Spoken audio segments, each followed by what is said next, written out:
Thank you, Deputy Speaker, and I thank the member for Brisbane for this motion, which raises the importance of economic equality for Australian women.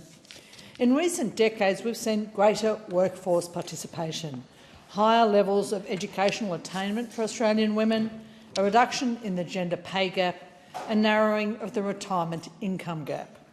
Achievements of the Albanese government, which I advocated for and supported in the 47th Parliament, included expansion of paid parental leave, superannuation on PPL, and increased wages in female-dominated workforces. All of these were really significant moves towards gender equity in our workforce. Deputy Speaker, there are, however, persisting and significant gender inequities in the Commonwealth Practical Payment Scheme. This initiative, which was announced earlier this year, was a welcome recognition of the financial hardship faced by students undertaking mandatory unpaid placements in teaching, nursing, midwifery and social work.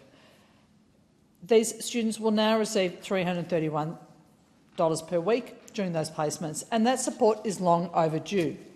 However, the scheme continues to exclude students in other care sector disciplines: medicine, allied health and veterinary science. Even those students face the same, if not even greater, burdens of unpaid placements. Those students also have to complete hundreds, sometimes thousands of hours of practical training, often in rural or remote locations, often at the expense of their paid work at home. They too have to pay the cost of insurance, registrations, equipment, accommodation and transport to their paid placements, while often still having to pay rent in the city, often having to pay the cost of their childcare, often having to sort out the care of their dependents. This exclusion is not an oversight by the Albanese government. It was deliberate, and it perpetuates structural inequities in our workforce. The fact is that fields like physiotherapy, occupational therapy, speech therapy, veterinary science are female-dominated. Women make up 74% of students in health-related degrees in Australia. These are the very students who are being asked to work for free, to train for free, often for months on end, while they have to juggle their rent, their cost of living and sometimes their care of children or other dependents. I've heard their stories time and time again. They are stories of anxiety and sadness, of worry, of frustration, stories which reflect the chilling effect of placement poverty. Unpaid placements push women into debt. They can delay their graduation and they can limit their career choices. They worsen gender inequities before women even have the opportunity to enter the workforce. This fact has been recognised time and time again. In fact, the government's own Women's Economic Equality Task Force found that women are more likely to study or train in areas that attract debt or which require unpaid placements to qualify, and that this creates inequality from the start of their careers. That inequality can have lifelong implications. It can include an inability to escape or recover from violence, from homelessness or housing insecurity. It can result in lower superannuation balances and less security in retirement.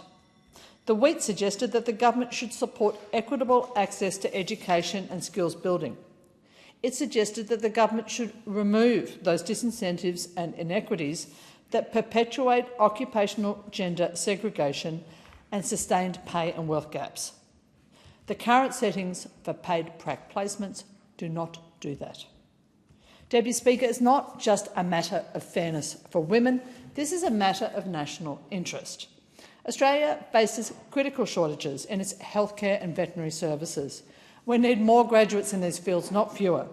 But we continue to ask students to pay for the privilege of being effectively exploited, and while we do that, we will drive them away from their studies or we will slow their progression.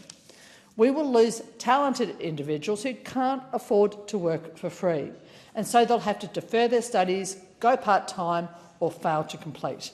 This is a short-sighted, tragic, false economy. So I call on the government to expand the Commonwealth Prac Placement Scheme to include all care sector students, regardless of their discipline. Let us recognise the value of students' work and the cost of their training, and let's build a system that supports every student who chooses to care for others.